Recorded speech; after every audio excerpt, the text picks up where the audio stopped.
Eslatma. Qaytadan boshlashga qo'rqma. Bu safar noldan emas, tajribalardan boshlaysan. O'zgarishni xohlagan inson uchun shu ikki qator so'zimiz ham kifoya. Firdavs kanali. Kanalimizdan uzoqlashmang. Bizni oldinda ajoyib ma'ruzalar kutmoqda. Alloh panohida bo'ling. Oysha onamiz aytadilar, Yahudlardan bir toifa Rasulullohning huzuriga kelib, "Assalomu alaykum" deyishdi. Assam degani o'lim degani yoki zahar degani. Assalomu alaykum bo'lsa sizga tinchlik, salomatlik bo'lsin, assalomu alaykum bo'lsa sizga o'lim bo'lsin. Demak, Yahudlar payg'ambarimiz sollallohu alayhi vasallamga assalomu alaykum, sizlarga o'lim bo'lsin deyishdi. Oysha onamiz roziyallohu anha ularning so'zini tushunib qolib, "Va alaykumussalam va la'na", o'zingizlarga o'lim bo'lsin, la'nat bo'lsin deb turib, qattiqlik qildi, qo'pol muomala qildi. Shunda payg'ambarimiz sollallohu alayhi vasallam Oysha onamizga qarab, "Mahlan ya Aysha, alayki bir-rifq va iyyaki val-unfa val-fuhsh." Ey Oysha, sekinroq. Qo'pollik va fahshdan uzoq bo'ling dedilar. Men, "Ya Rasululloh, nima deganini eshitmadingizmi? Ya'ni bizga o'lim tilayapti ular." deganida payg'ambarimiz ularga "Va alaykum" deb qo'ygandilar. Siz ham eshitdingiz-ku nima deganimni? Sizlarga ham deb qo'ydim. Ya'ni o'ziga yarasha javob berdi, lekin muloyimlik bilan, rifq bilan. Bugungi darsimiz muloyimlik haqida bo'ladi. Naqadar muhtoj bo'lyapti shu zamonimizda muloyimlikka, birodarlar. Mashina minayotganda muloyimlikka ayniqsa muhtoj bo'lyapmiz. Boshqa joyda bilinmasa ham. Sal narsaga nima bo'lib ketyapmiz? Jazabamiz tutib ketyapti, jahlimiz chiqib ketyapti, psix bo'lib qolyapmiz. Nimadan? Muloyimlik yo'qligidan. Rasululloh yana dedilar: "Ya Aisha, innalloha rafiqun yuhibbur rifqa, fayu'ti va yu'ti ala rifqi ma la yu'ti ala al-unf va ma la yu'ti ala ma siwahu." Ey Oysha, albatta Alloh muloyim zot. U zot muloyimlikni yaxshi ko'radi va muloyimlik uchun qo'pollikka hamda undan boshqaga bermagan narsani beradi. Muloyimlikka Alloh taolo bergan narsani boshqa hech qaysi sifatga bermaydi. Qo'pollikka ham, undan boshqa sifatlarga ham. Alloh taoloning Ar-Rafiq ismi haqida suhbat qilamiz. Ar-Rafiq yumshoq, muloyim, mehribon, yumshoqlik bilan, mehribonlik bilan, lutf bilan muomala qilishlik degani. Ar-Rifq. Alloh taoloning mana shu ismini uning ishlarida ko'rishimiz mumkin bo'ladi. Bandalarga bo'lgan yumshoqligida, lutfida, mehribonligida. Mana Alloh taoloni mahluqotlarga ar-Rafiq ekanligi, yumshoq, muloyim, marhamatli, lutf egasi ekanligiga dalillar. Mana yosh bolani tishi chiqadi. Sut tishi deyiladi. Keyin shu tish katta tishlar chiqadigan payt boshlanganda bitta-bitta tushishni boshlaydi. Bola shu tishlarni tushib ketayotganligini sezadimi? Bir mashaqqat, og'irlik his qiladimi? Hammanglar o'tgansizlar o'sha etapdan. Sezganmisizlar? Yo'q. Endi qalb tushib ketadi, ovqatning orasida chaynalib, ajralib qoladi. Endi tish doktori sizni tishingizni olmoqchi bo'lsa, albatta ukol qilish kerak. Aks holda tishingizni sug'urayotganda nima bo'ladi? Mashaqqatiga chidamaysiz, azobiga. Endi o'sha yinani sayayotganda ham o'zi nima u? Mashaqqat. Lekin Alloh taoloning yumshoqligini, muloyimligini, lutfini ko'ringki, yosh bola sezmay ham qoladi. Nimani? Mana shu rifqga, yumshoqlikka dalil emasmi, birodarlar? Va huwa ma'akum, va u sizlar bilan birgadir. Alloh taolo doim biz bilan birga, o'zining yumshoqligi bilan, muloyimligi bilan. Qarang, havo yumshoq narsami? Yumshoq narsami? Yo qattiq narsami? Nima havo? Qanaqa? Bu shunaqa yumshoqki, shunaqa muloyimki, borligini his qilmaysiz ham.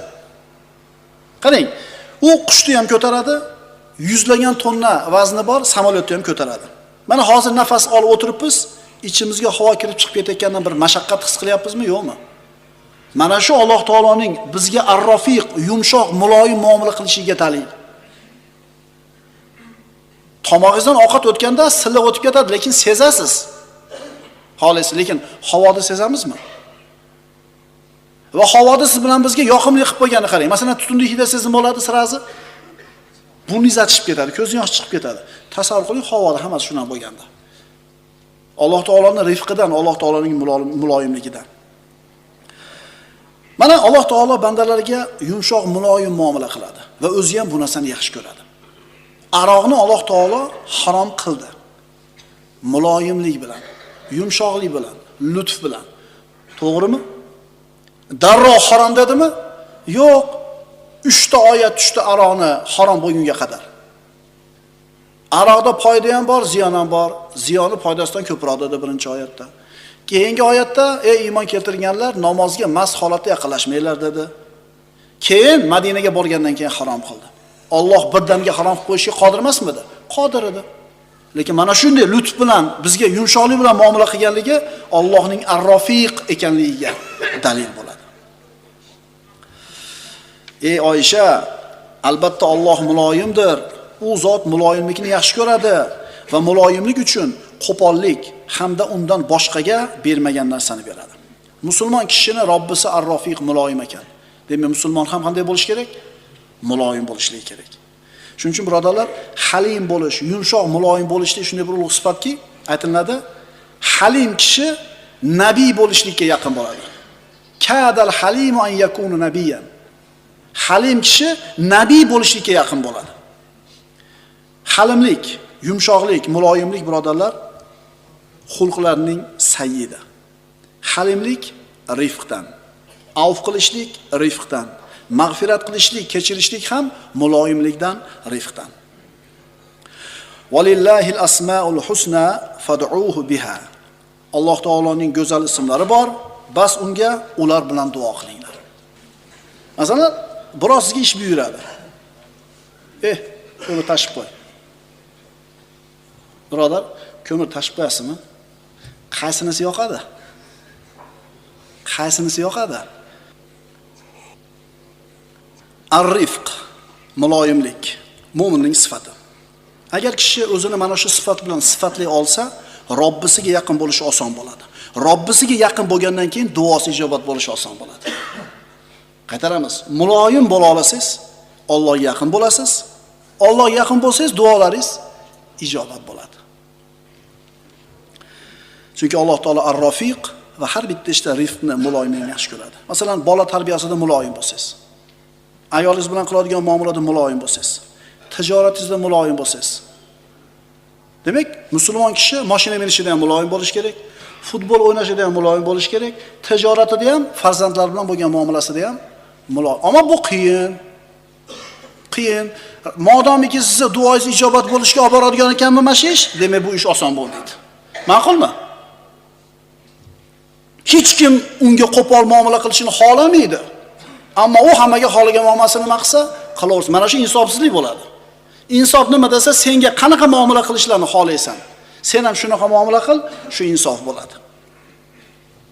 Payg'ambarimiz sollallohu alayhi vasallam aytadilar, Jabir ibn Abdulloh roziyallohu anhudan, Rahimallohu abdan samhan idza ba'a, samhan idza ishtara. Alloh rahmat qilsin bir bandani. Kim u banda? Sotganda ham oliyjanob, kechirimli bo'lgan. Olganda ham oliyjanob, kechirimli bo'lgan bandani. Sotayotganda ham muloyim, olayotganda ham muloyim bandani Alloh nima qilsin deyapti Rasululloh? Rahmat qilsin. Bu duo ketdi.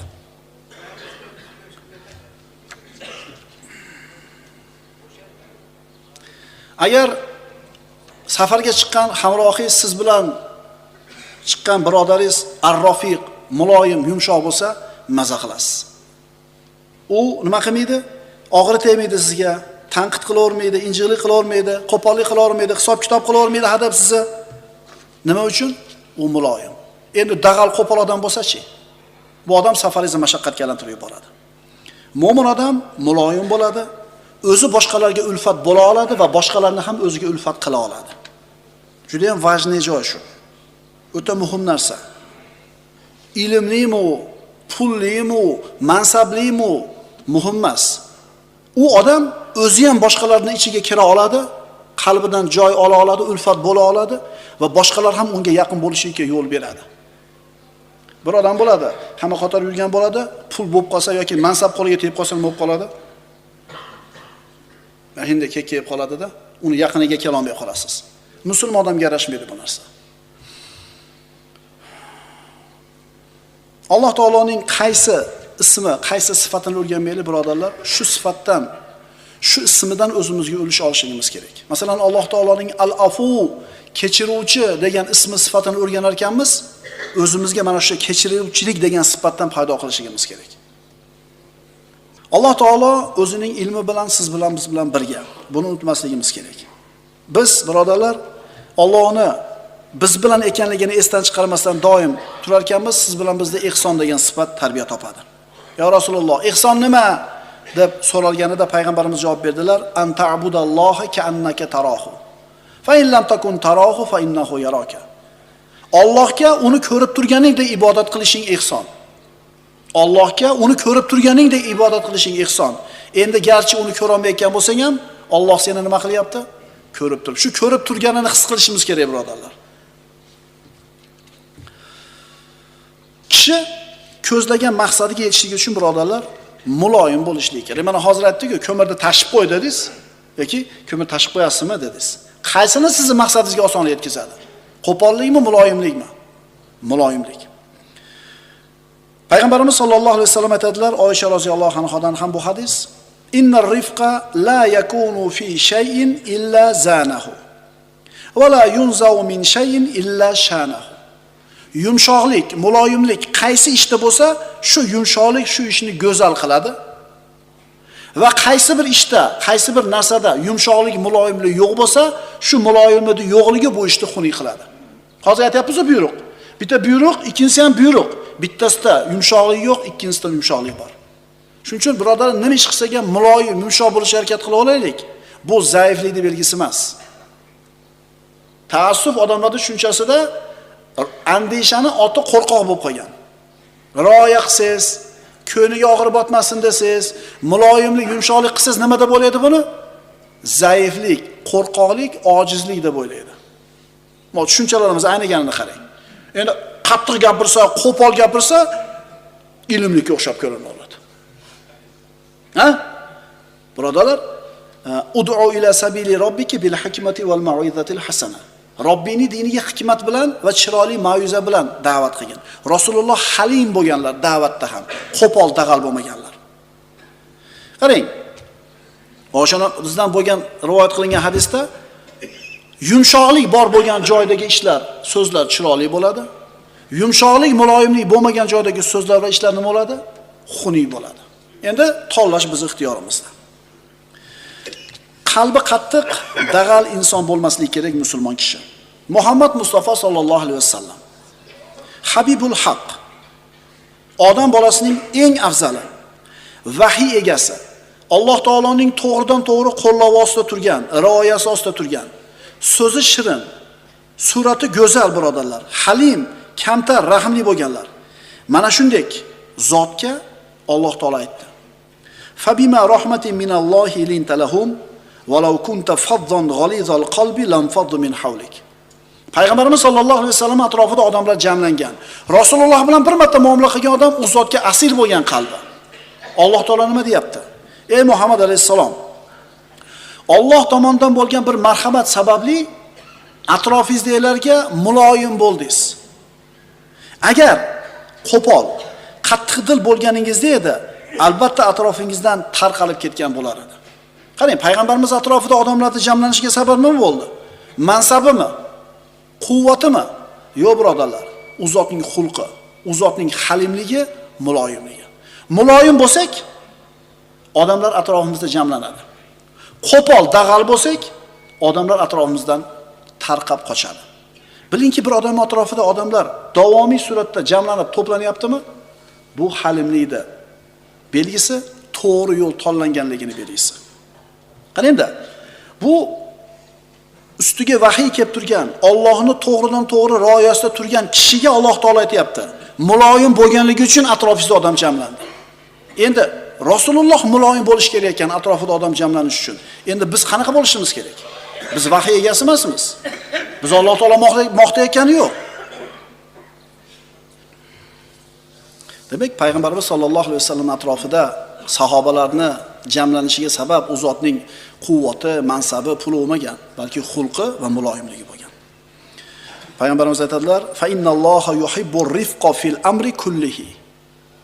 Bas albatta Alloh taolo har bir ishda muloyimlikni yaxshi ko'radi. Da'vat muloyim bo'lish kerak. Odamlar bilan qilayotgan tijoratdagi muomala muloyim bo'lish kerak. Sport bilan shug'ullanishlik muloyim bo'lishlik kerak. Bu albatta musulmonga aytilayotgan narsa. Endi kelib qolganda nima qilasiz? Kelib qolganda ham muloyim bo'lasiz. Agar kelib qolganda qaytara olmasdan tepib yoki bo'lmasa baqirayotgan bo'lsangiz, demak, kamchilik qancha ekan hali? Hali ko'p ekan. Shuning uchun birodarlar, uyimizga kirayotganda muloyimlik bilan assalomu alaykum deb kiraylik. Toki bu payg'ambarimizning sunnati, shayton qayerda qolsin? Tashqarida qolsin. Mana shu hadis birodarlar hayotimizdagi muhim hadislardan bo'lishligi kerak. Muloyimlik bor uyda mehr muhabbat bo'ladi. Ha? Bunday xonadonda ulg'aygan bolalar birodarlar nafsiy jihatdan komil bo'lib o'sadi. Er-xotin bir-biriga muloyimlik muomala qilar ekan, bolalarga ham bu narsa albatta yuqadi. Endi shu muloyimlik bo'lmasa-chi, ar-rifq, yumshoqlik bo'lmasa-chi, baqir-chaqir, qo'pol muomala, albatta bunaqa xonadonda o'sgan odamni, bolani qalbida bo'yiga yumshoqlik degan narsa, uns degan narsa yo'qroq bo'ladi.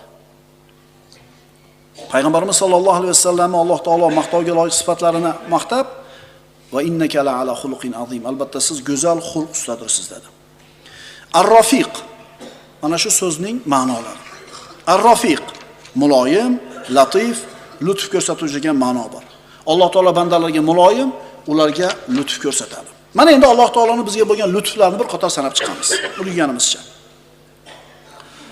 Alloh taolo siz bilan bizga yaqin. Biz o'ylagandan ko'ra yaqinroq. Mana shu bo'yin tomirimizdan ko'ra bizga yaqinroq. Hatto o'y hayollarimizdan ko'ra bizga yaqinroq. Faqat bu narsani esimizdan chiqarib qo'yamiz gohida. Har qanday odam bolasiga ishi tushib borsangiz, xizmat qilsa haqqini oladi.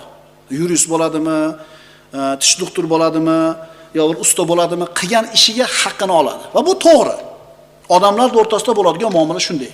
Lekin Alloh taolo bizga shuncha bir lutf, marhamatini, ihsonini to'kib qo'yib turib, yumshoqligini ko'rsatib qo'yib turib, bizdan haq olmaydi. Qarang, lutfi. Ovqat aynagan bo'lsa, burningiz uni aynaganini bildiradi-da, yedirmaydi. Allohning lutfimi shu. Endi aynagan ovqatni yeb qo'ygan bo'lsangiz, hidini bilmasdan, oshqozoningiz uni chiqarib olishligi Alloh taoloning lutfimi? Agar aynagan ovqat oshqozondan chiqmasdan u yoqqa o'tib ketsa nima bo'ladi, bilasizmi? Yurib ketayotgan paytda ko'z uyquga kelsa, tavozun degan, koordinatsiya degan jihoz ishga tushadi-da, darrov cho'chib uyg'onib ketasiz. Ketib, mana qo'yib ketadi, uxlayapsizlar ayrimlaringlar hozir mana. Devorga suyanganlar uxlab qolmanglar, to'g'ri ketib qoladi. Bu yoqdagilar uxlayveringlar. Shu yiqilib tushmasanglar bo'ldi. Qarang, Allohning marhamati shu. Yonboshlayotganingizda cho'chib uyg'onib ketasiz. Alloh taolaning marhamati. Soqotib ketsangiz, ichingizda mana shu sovuqni tashqariga chiqaradigan jihoz ishga tushadi. Isib ketsangiz, nima bo'lasiz? Terlaysiz. Ajib, mana shu terlashimiz badanning sovishiga xizmat qilar ekan. Shu suv tomchilari badanimizdagi suv shu haroratni o'ziga tortar ekan. Kim berdi buni? Alloh taolaning lutfidanmi? Alloh taolaning rifqidanmi? Uxlaganimizda birodarlar, biz o'ylab ham qo'ymaymiz. Kahf surasini tafsirini o'tganimizda eslaysizlar-a? Va nuqallibuhum zatal yamini va zatal shimal va kalbuhum basitun bizra'i bil wasit. Ular uxlar ekan, biz ularni o'ng va chap tomoniga og'darib turamiz dedi. Nima uchun desa, inson uxlayotganda bir tomoni bosib yotar ekan, og'ir shu yoqqa tushganligi uchun qon kelishi qiyin bo'ladi, ezilib turgani uchun. Agar shu holatda qolib ketsa, nima bo'ladi ertamangacha odam? Bo'ladi ba'zida. Bunday uxlab qolgansiz, ertaman tursangiz, qo'lni nima qilib bo'lmaydi? Qatib qopti deysiz. Nimaga desa, o'sha to'ntarilmay qolgansiz-da. O'zi biqiningiz ikkinchi tomonga yonboshlagingiz kelyaptimi? Demak, signal ketyapti miyaga. To'ntarilma. Endi uxlayotganda inson o'chadimi? Lekin miya odamni uyg'otmasdan turib to'ntarib qo'yadi bu tomonga. Necha marta to'ntariladi bir kechada odam bolasi? 30 martadan ko'proq ontarilib to'ntariladi. Sezasizlarmi shuni? Bu ham Alloh taoloning bizga lutfimi? Alloh taoloning muloyimligimi, birodarlar? Sanasak, birodarlar, Alloh taoloning ne'matini sanab tugata olmaymiz. Demak, Alloh taolo bizga ar-Rafiq muloyim ekan. Jasadimizni yaratishda, bizga qilayotgan muomalalarida. Mana birodarlar, tahorat olamiz, maza qilamiz. Tahorat oladigan a'zolarimiz, tez-tez yuvilib turish kerak bo'lgan a'zolarimizdagi asab tolalari unchalik sezgirmas. Ammo belingizga o'sha tahorat qilayotganingizdagi muzday suvni belingizga quysin, nima bo'lasiz? Seskanib ketasizmi? Mana shu ham Alloh taoloning rifqi, muloyimligi, lutfidan emasmi? Agar betingizni uyganingizda xuddi qorningizga suv quyganday seskanadigan qilib qo'yganda nima bo'lardi ahvolimiz? Birodarlar, Alloh taolo bizga ar-Rafiq, muloyim, yumshoq, lutf ko'rsatuvchi bo'lgan zot. Albatta mana shunday bo'lishda hikmat katta. Birodarlar, mana bu chig'anog'imiz. Chig'anoq bo'lmaganda hayotimiz nima bo'lardi? Shu somsani qana qilib berdingiz? Birodarlar, ikkala chig'anog'imiz bukilmaganida qana qilib ovqat yer edik? Allohning bizga yumshoqligi, lutfi, karami shunday ko'pki, sanasak oxiriga yetkiza olmaymiz. Tarvuz birodarlar yerda o'sadi. Olma daraxt o'sadi. Endi agar tarvuz daraxt ustida o'sganda nima bo'lardi? Alloh taolo katta bo'lgan mevalarni yerda turadigan qildi. Oshqovog'ida, qovunida, tarvuzida. Endi mayda bo'lgan mevalarni daraxtga chiqarib qo'ydi. Endi undan ham ajib guruch yoki bug'doyni olinglarda. Bug'doyda bitta boshog'ida 100 dona. Alloh taolo bandalarga lutf ko'rsatganidan, ar-Rafiq bo'lganidan, mehribon bo'lganidan bir uzganingizda 100 dona don uzasiz. Agar ular ham olmani singari, tarvuz singari donalab o'sganida, bizning tilda shtushni o'sganida nima bo'lardi holimiz? Birodarlar, Robbimiz siz bilan bizga yumshoq, muloyim, lutf egasi. Robbimiz siz bilan bizga ar-Rafiq bo'lgan zot. Alloh latif, Alloh ar-Rafiq. Mo'min ham shunday bo'lishligi kerak. Boshqalarga ulfat bo'ladi, boshqalar ham unga ulfat bo'ladi. Birodarlarga lutf bilan muomala qiladi, yumshoqlik bilan nasihat qiladi va mana shu narsa uni boshqalardan ajratib turadi. Payg'ambarimiz sollallohu alayhi vasallam aytadilar, bu hadis Abu Dovuddan, Ibn Mojadan: "Man yuhramur rifqa yuhramul khayra kullah. Man yuhramur rifqa yuhramil khayra." Kim yumshoqlikdan, muloyimlikdan mahrum bo'lgan bo'lsa, hamma yaxshilikdan mahrum bo'ldi. Qarangda, payg'ambarimiz sahobalarga yumshoq bo'lganligini rahmat deyapti. Demak, yumshoq bo'lgan odam ustida Allohning rahmati bor. Dag'al, qo'pol bo'lgan odam ustida Alloh taoloning rahmati yo'q. Nafs ilmini ulamolar xabar berishicha, psixologlar xabar berishicha, bolasini suymasdan, qo'pollik bilan emizgan ayolning bolasi qalbi qattiq bo'lib uyg'oyadi. Keyinchalik onasini qiynaydi bunday bo'ladi. Endi onasini shu sutini emishlik davrida unga qilgan muomala albatta uni shaxsiyatiga ta'sir qiladi. Endi mehr, shafqat, muhabbat, lutf bor uyda uyg'ongan bola bunaqa bo'lmaydi. Hatto aytiladiki, onaning qornidagi homila agar u xohlangan homila bo'lsa, sezar ekan. Xohlanmagan homila bo'lsa, buni ham sezar ekan. Agar xohlangan homila bo'lsa, homiladorligi oson bo'ladi, u ko'zi yorishi onasini oson bo'ladi. Agar xohlanmagan homila bo'lsa, ko'tarib yurishi ham mashaqqatli bo'ladi va ko'zi yorishi, dunyoga kelib uni tug'ishligi ham mashaqqatli bo'ladi. Shuning uchun birodarlar, musulmon kishi Alloh taoloning ar-Rafiq ismidan o'ziga ulush nasib olishligi kerak bo'ladi. Ey Oysha, dedilar Rasululloh, albatta Alloh muloyimdir. U zot muloyimlikni yaxshi ko'radi va muloyimlik uchun qo'pollikka hamda undan boshqa musulmon kishi Alloh azza va jallaning go'zal ismlarini o'qib, ma'nolarini idrok qilib borar ekan, shu o'rgangan narsasini hayotida tatbiq qilish kerak. Alloh taoloning mana shu ismidan o'ziga bir nasiba olishlik kerak. Alloh taoloning al-afu ekanligini, kechiruvchi ekanligini bildimi? Kechiruvchilik sifatini o'zida paydo qilish kerak. Alloh taolo Karim, saxovatli zot ekanligini o'qib o'rgandimi? Saxovat degan narsani o'zida paydo qilishlik kerak. Alloh taoloni ar-Rafiq, Alloh taolo muloyim ekanligini bilganidan keyin musulmon kishi o'zida mana shu muloyimlik sifatini paydo qilishga harakat qilishlik kerak. Fa innalloha yuhibbur rifqa fi amri kullihi. Rasululloh aytadilar, Alloh azza va jalla har bir ishda muloyimligini yaxshi ko'radi. Muloyim odam. Ya Aisha, innalloha rafiqun yuhibbur rifqa. Ey Oysha, dedilar Rasululloh sallallohu alayhi vasallam. Albatta Alloh Rafiq, muloyim zot. Muloyimlikni yaxshi ko'radi. Muloyimlikka bergan narsani qo'pollikka bermaydi. Qo'pollikdan boshqa narsaga ham bermaydi. Kadal halimu an yakuna nabiyyan degan hikmat bor.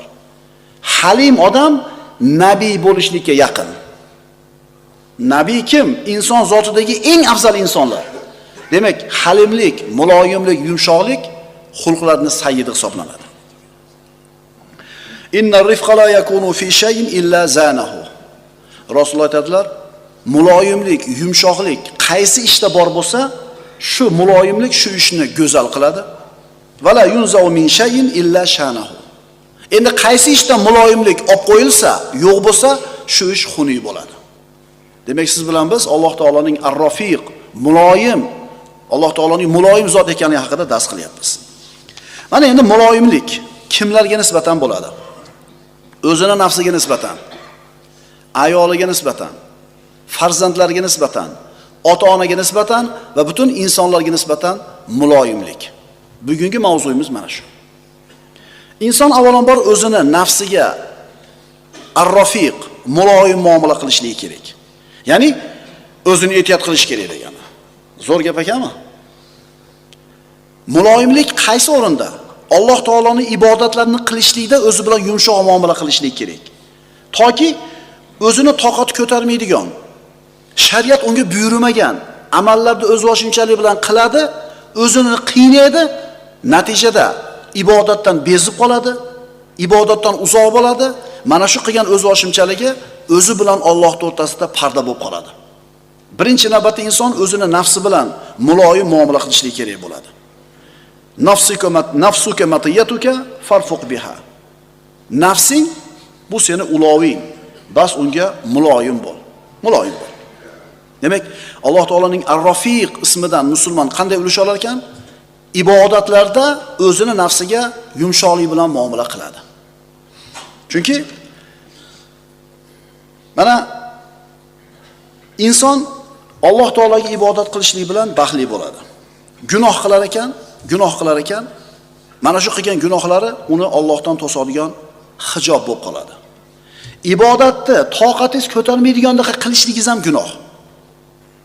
Masalan, kechasi bilan uxlamasdan namoz o'qishlik, akalar bu noto'g'ri bu. Har kuni roza tutishlik ham mumkin emas, nafl rozani.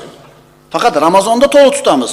Boshqa oilada birodarlar har kuni tutadigan bo'lsangiz, xotinda haqqi nima bo'ladi? Jamiyat haqqi nima bo'ladi? Sahobalardan birini ayoli kelib Umar ibn Xattobga shikoyat qildi.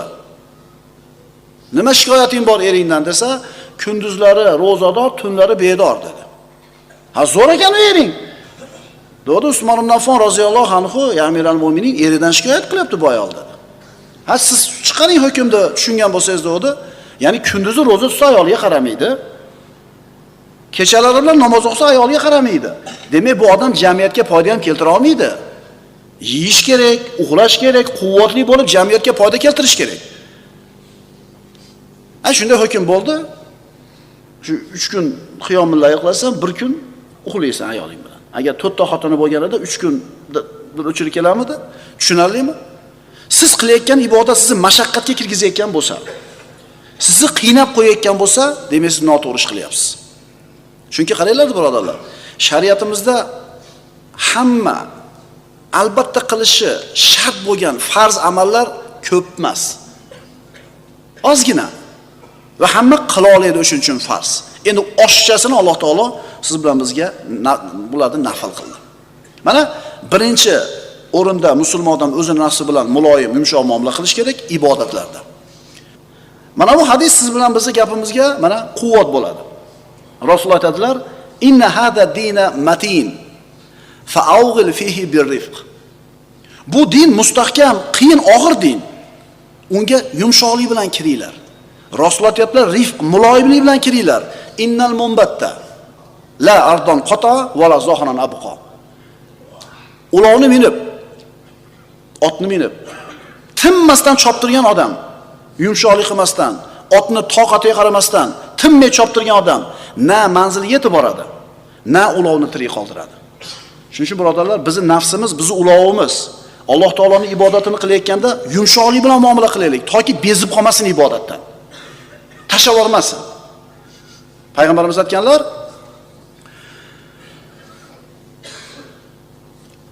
"Va anna ahabbal a'mali ila Allohi azza va jalla adwamuha va in qalla." Allohga ibodatlarda eng yoqimlisi qaysi? Ozroq bo'lsa ham davomiy bo'ladigan. Ozroq bo'lsa ham davomiy bo'ladigan. Birinchi xulosamiz mana shu bo'ldi. Payg'ambarimiz sollallohu alayhi vasallam kunlarning birida Oysha onamiz roziyallohu anhoni hujrasiga kirganlarida bir ayol o'tirgan edi. Payg'ambarimiz "Kim bu?" deb so'radilar. Oysha onamiz "Bu falonchi, moncha namoz o'qiydi, mana amallar qilar" deb turib maqtab ketdi. Shunda payg'ambarimiz aytdilar, "Mah" dedilar. To'xta. Sekin. Toqatinglar ko'targan narsani o'zingizga lozim tutinglar. Vallohi sizlar malollanib ketasizlar. Alloh esa malollanmaydi. Alloh uchun dinning mahbubrog'i egasi ustida doimiy bo'lganroqdir. Oz bo'lsa ham davomiy qilasizmi? Shu Alloh taologa yoqadi. Demak, fa vallohi la yamallullohu hatta tamallu. Sizlar malollanib ketasizlar. Joninglar qiylanib ketadi, lekin Alloh malollanmaydi dedi. Va anna ahabbal a'mali ila Allohi adwamuha va in qalla. Alloh taologa amallarning yoqimlirog'i ozroq bo'lsa ham davomliroq bo'lgani. Hatto qarang, inson Allohning roziligi yo'lida topgan pulini infoq qilar ekan, shunda ham muloyim bo'lishligi kerak. Va anfiqu fi sabilillahi va la tulqu bi aydikum ila tahluka. Allohning yo'lida infoq qilinglar va o'zingizlarni halokatga tashlamanglar. Bu oyatning tafsiri qanday bo'ladi? Topgan pulingdan Allohning yo'lida sarf qil. Sarf qilmasang halok bo'lasan. Endi sarf qilishlikda isrof qilsang, sarf qilishlikda shiddat qilsang, yumshoq muloyim bo'lmasang, hamma pulni sarf qilib olsang, shunda ham halokatga tushasan. Demak, infoq qilmasang ham halok bo'lasan, infoqni orttirib yuborsang ham halok bo'lasan. Hali qalbi yumshab, bir iymoni bir quvvatlanib turgan paytda bori burdini berib yuboradi infoq qilib, 1-2 kun o'tgandan keyin, qo'li qurib qolgandan keyin nima bo'ladi? Demak, birinchi o'rinda inson o'zini nafsiga nisbatan yumshoq bo'lishi kerak. Ikkinchisi, ayoliga nisbatan, juftiga nisbatan. Eng yaqin inson sizga bu ayolingiz. Payg'ambarimiz aytadilar: "Akrimun nisa." Ayollarga ikrom ko'rsatinglar. Fa vallohi ma akramahunna illa karim. Allohga qasam, ayollarga faqat karim inson ikrom ko'rsatadi. Va ma ahanahunna illa laim. Faqat pastkash, razil insongina ayollarni xor qiladi. Ayolingiz, juftingiz, turmush o'rtog'ingiz sizga yaxshi yomon kuningizda sizga bir sherik bo'lgan, boringizda yo'g'ingizda sabr qilib yoningizda turgan, sizni yumshoq muomalangizga eng haqli odam mana shu ayolingiz bo'ladi. Odatda muloyim yumshoq gaplar ko'chadagilarga gapiriladi, uyga bori gapiriladi. Ko'chadagilarga topib gapiramiz, uydagilarga nima qilamiz? Borini gapiramiz. To'g'rimi? Endi ikkinchi ukalar deyman. Ayol kishiga do'q qilib, ayol kishiga qattiq muomala qilishlik ulug'likning belgisi emas. Aksincha bu uni teskarisini belgisi. Ko'chadagilarga qilib ko'ring, bunaqa qilig'ingizni kimsan sen menga deydi. Endi uyingizda qilasiz, chunki ko'taradi-da, u zdachi bera olmaydi-da.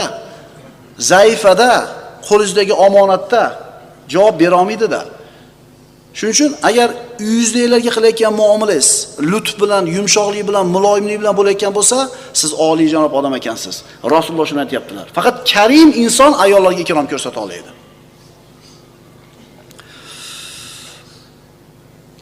Istasu bin nisa'i khayron. Rasululloh aytdilar, ayollarga yaxshi muomala qilinglar. Fa innal mar'ata khuliqat min dhil'in. Chunki ayollar qovurg'adan yaralgan. Qovurg'aning eng qiyshiq qismi uni yuqori tarafi. Agar tuzataman desang sindirib olasan, agar tek qo'ysang qiyshig'icha turaveradi. Ayollarga yaxshi muomala qilinglar, deyapti Rasululloh sollallohu alayhi vasallam. Masalan, insof bilan aytadigan bo'lsangiz, o'zingizni qo'yib ko'ring-da ayol o'rniga. Sizga qanaqa muomala qilishlarni xohlardingiz? O'sha muomalani biz o'zimiz qilishimiz kerak. Shunda biz Alloh taolaning Ar-Rafiq, Alloh muloyim degan ismidan o'zimizga nima olgan bo'lamiz ekan? Ulush olgan bo'lamiz ekan. Agar erkak kishi o'zini jufti bilan, ayoli bilan qilayotgan muomalasida muloyim bo'lsa, hikmat bilan yo'l tutadigan bo'lsa, albatta oilasi saodatli bo'ladi. Faman yu'tal hikmata faqat utiya khayran kathira. Kimga hikmat ato qilingan bo'lsa, dar haqiqat unga juda katta xayriyat ato etilibdi. Va ashiruhunna bil ma'ruf dedi Alloh taolo. Ular bilan tinch totuv yashaylar. Ular bilan tinch totuv yashaylar. Mana shu oyatning tafsirida aytishadiki, ulamolar ayollar bilan tinch totuv yashash degani, ma'ruf bilan muomala qilish degani, ulardan yetayotgan, ya'ni ularga aziyat yetkazmaslik emas. Ayol bilan tinch totuv yashash degani unga aziyat yetkazmaslik emas, balki undan yetgan aziyatni ko'tarib sabr qilishlik. To'g'rimi? Bo'pti, endi qo'yib bolada deb qo'yasiz-ku, kichkina bo'lsa. Bo'pti, xotin kishilar deb qo'ya olmaymiz-da biz akalar. Hozir o'g'il bolalardan narxi shunaqa bir arzon bo'lib ketganmiki, tepa-teng aytishadi xotini bilan. Men erkak kishi edim, men sal balandroq turay, xo'p deb qo'ya degan gap yo'q. Sen xotin kishisan, xo'p deyishni bilmaysanmi? Aytayapti payg'ambarimiz, nima deyaptilar? Qiyshiq qovurg'a. Birodarlar, biz aytgandaqa bo'lmaydi. Ukalar, yangi uylanadiganlar yoki uylanganlar, yangi uylanganlar. Sizlar aytgandaqa bo'lmaydi. Mana oqsoqollardan so'raylar. Yo bo'ladimi, hoji aka? Bo'lmaydi-da, to'g'rimi? Otangiz 60 yil, 50 yil turmush qilib, otangiz aytgandaqa emas eningiz. O'sha otangiz hikmat egasi ekan. O'sha kamchiligiga yuzini yumdi. Gap qaytargan bo'pti deb qo'ydi. Karim bo'ldi. Lutf bilan muomala qildi, oilasi buzilmadi. To'g'ri aytyapmanmi? Oson, shart qo'yib boshqasiga uylanishlik. Bu chidamasdi ishi bu. Nasada shart talaqni berdim deydi. Boblabsan. Sen chidamas ekansan. U oxirgi variantida talaqni berishlik. Shuning uchun birodarlar, ayol kishi bilan ma'ruf holatda yashashlik nima desa, unga aziyat bermaslik emas, balki undan yetgan aziyatni nima qilishlik? Ko'tarishlik. Albatta chegarasi bor, uni ham aytib qo'yaylik. Nima desa ko'taraverish kerak ekan domla aytdi demanglar. Shariatni belgilab qo'ygan ramkasi bor, undan o'tib ketadigan bo'lsa javobini berish kerak bo'ladi. Kana Rasululloh sallallohu alayhi vasallam idza dakhala baytahu basaman dhahakan. Rasululloh sollallohu alayhi vasallam uyga kirsalar, deydi ummahatul mu'minlar aytadi, kulib tabassum bilan kirardilar. Mana shu muloyimlik, Alloh taolaning Ar-Rafiq, muloyim degan ismidan o'zimizga oladigan ulush mana shu. O'zimizning nafsimizga nisbatan muloyim bo'lamiz ibodatlarda, juftlarimizga nisbatan bo'lamiz, muloyim bo'lamiz. La takrahul banat deydilar Rasululloh sallallohu alayhi vasallam. Imom Hokimdan bu hadis. Fa innahunnal mu'nisatul g'oliyat. Qiz farzandlarni yomon ko'rmanglar. Chunki albatta ular qimmat mu'nisatdirlar deydi. Kim aytayapti bu gapni bizga? Rasululloh aytayapti. Biz kimmiz Rasululloh oldida? Payg'ambarimiz ahlga qilingan yaxshi muomala eng katta yaxshilik ekanligini aytdilar. Xayrukum li ahli va ana xayrukum li ahli. Sizlarning ichingizda eng zo'rlaringlar ahllariga yaxshi muomala qilganinglar. Endi men sizlarning ichingizda o'zimning ahlimga eng yaxshi muomala qiladiganman deyaptilar. Tushunarlimi? Faqatgina karim inson uyiga kirib ayollariga muloyimlik bilan, lutf bilan muomala qiladi. Faqat laim, pastkash insonlar ayollarni xor qiladi, ularga yomon muomala qiladi. Endi birodarlar, ko'chada hammamiz ham odobli, esli bo'lib yuraveramiz. Bizni zamonda til bilan aytganda biznesi uchun. Keling akaxon deydi. Ichida to'ng'iz o'lib turibdi. Hali tovarni o'tkish kerak edi. Nima qiladi? Keling aka deydi. Bo'ldi mana deydi. Yekan xotini ham qo'yadi. Keling aka nima xizmat deydi. Yo'q, unaqasi bor. 3-4 so'm pulini olishligi uchun, biznesi uchun muloyim, kechirimli, halim, lutf egasi bo'lib ko'rinadi. Uyga kelganda-chi? Siz bilan bizdagi narsa hunarmi yoki xulqmi degan masalani ko'rganmiz. Eslasizlarmi? Mana ko'chaga chiqqanda muloyimsiz, kechirimlisiz, sertabassumsiz, zo'rsiz. Bu xulqmi, hunarmi? Qayerdan bilar edik? Uyga kirganda bilamiz-da. Maskani shuni yechamiz. Shuni ilib qo'yib uyga o'zimizni basharamiz bilan kiramiz. Birinchi o'rinda o'zimizni nafsimizga nisbatan ibodatda muloyim bo'lamiz, yumshoq bo'lamiz. Ikkinchisi, ayollarga nisbatan yumshoq, rifq bilan muomala qilamiz. Uchinchi o'rinda, bolalarga nisbatan muloyim bo'lishlik. Bolalarga nisbatan. Rasululloh aytdilar: "Allimu va la tu'annifu, fa innal muallima khayrun minal muannifi." O'rgatinglar, bildiringlar. Albatta o'rgatuvchi muallim zo'ravonlik qilishdan ko'ra yaxshiroq. Bir xato qilsa, shart urishgani shoshilmasdan o'rgataylik. Biz o'zimiz ham yosh bola bo'lganmiz, birodarlar, hammamiz. Biror bir xatoga yo'l qo'yganmiz, bilmaganimizdan, bilmay qilib qo'yganmiz. Shunda darrov urushib bersa, nima deganmiz? Ha, men bilmabman-da. Manaqa bo'ladi demabsiz-da, degansiz va haq bo'lgansiz. Mana endi o'zimiz katta bo'ldik. Bolalarimizdan bir xato o'tsa, tuzatib uni o'rgatamizmi yo darrov urushib beramizmi? Biz urushib beramiz hozir. Sababi asablar tarang, nervlar predeliga yetgan, ko'chadan siqilib bo'g'ilib kelamiz. Zaharni kimga chachamiz? Ochmaysanmi eshikni tez-tez deysiz, signal chalib ozgina turib qolsangiz. Ya ozgina choy ulgurmay qolgan bo'lsa, ovqat ulgurmay qolgan bo'lsa, nima qilib o'tiribsan uyda? Shunaqa bo'lib qolganmiz, chunki ko'chada tarang bo'lib kelib, uyga shirin gapimiz qolmagan. Yaxshi ota qaysi ota?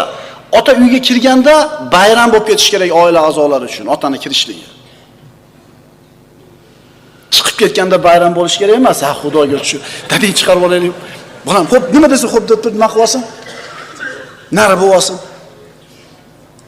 Shanola 2 kunga yetadi endi. Mana shu zarat 2 kunga yetadi.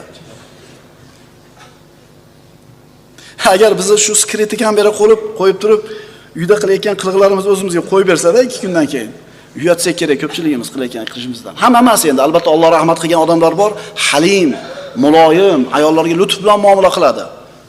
Endi Alloh bergan tabiat bu. Masalan, bir xato qilganda bolani darrov urib so'ymasdan tushuntirsangiz, tushunadi.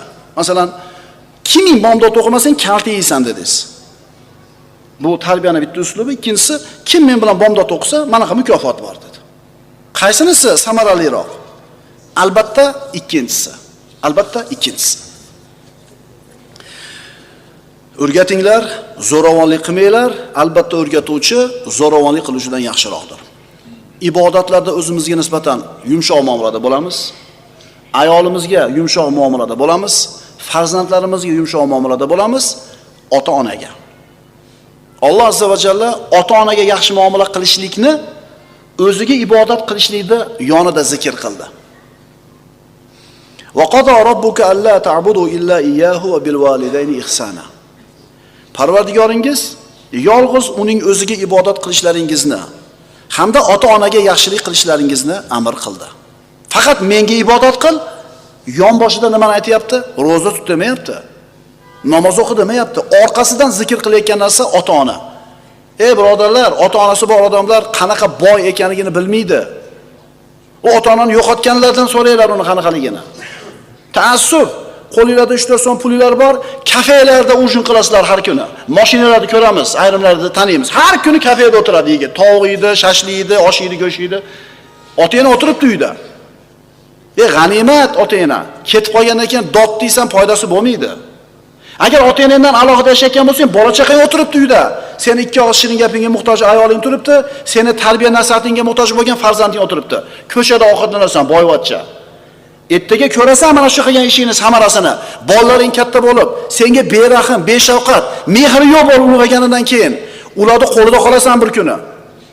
Og'riyotganingga ham, qiylanayotganingga ham parvo qilmasdan chiqib ketayotganini ko'rganda, o'sha yegan shashligingdan, yegan tovuqingdan ko'r buning sababini.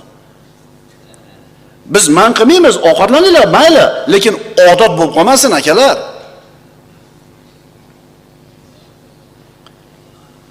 Hatto ota-ona gunoh, ma'siyatga buyurganda ham ularga itoat qilmaymiz, hatto shunda ham muloyim muomala qilamiz.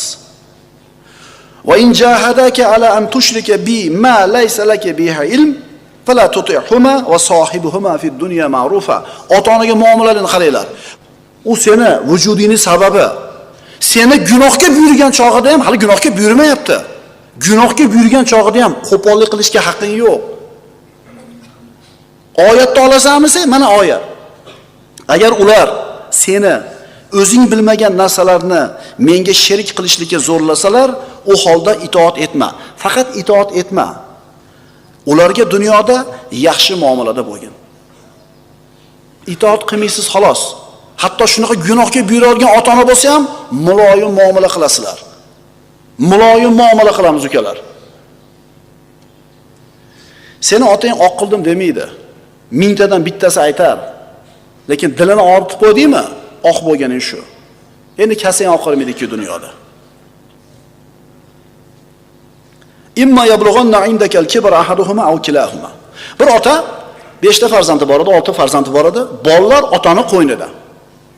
Yillar o'tdi, bolalar katta bo'ldi, ota qaradi. Mana endi ota farzandi qo'lida qoladi. Ota-onaga yaxshi muomala qilish oson. Ota-ona bir o'rtacha yosh bo'lganda, 40 ga, 50 ga, 60 ga kirganda unga yaxshi muomala qilish oson. Chunki o'zini o'zi eplab yuribdi. Sog'ligi joyida, yegani hazm bo'lyapti, senga og'ri tegmayapti. Bu paytda yaxshi muomala qilishlik juda ham qulay. Endi 70 ga kirdi, 80 ga kirdi. Sog'ligi ketdi. Yeganini hazm qila olmaydi. Tahoratini usholmaydigan bo'lib qoldi. Inji bo'lib qoldi. Bitta gapini 100 marta qaytaradi. Xullas bilasizlar.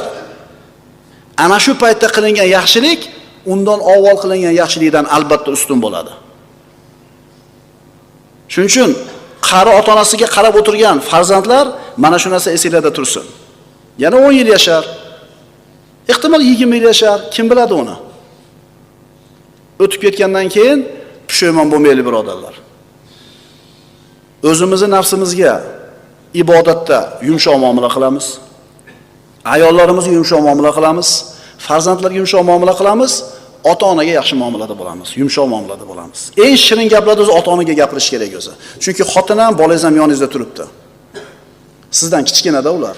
Ehtimol sizdan uzoq, lekin ota-ona sizdan burunroq ketishi aniq. Ko'proq sizdan burun ketadi. G'animat, g'animat, g'animat. Menga bir joyi interesnaki, o'sha yekkan tovug'idan, shashligidan ota-onasiga ham olib borammikin? O'sha yekkanlar o'zingizlar bilinglar. Yekkanlar o'zingizlar bilinglar.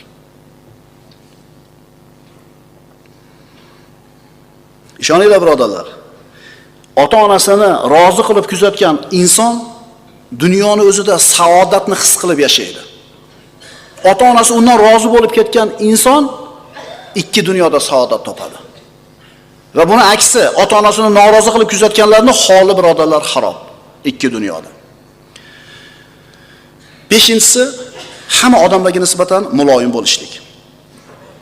Xo'jayinsiz, direktormisiz, rektormisiz, raismisiz, mudirmisiz, qo'lingizda bir 10 ta 20 ta odam ishlaydi. Mana hadisni o'qib beraman. Shu rahbar bo'lgan odam qalbi titrab ketishi kerak.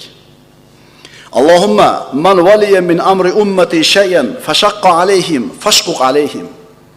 Rasululloh aytibdilar, Parvardigor, kim meni ummatim ishidan bir narsaga ega bo'lsa, ya'ni xo'jayin bo'lsa va ularga qattiqlik qilsa meni ummatimga, bas sen ham unga qattiqlik qilgin.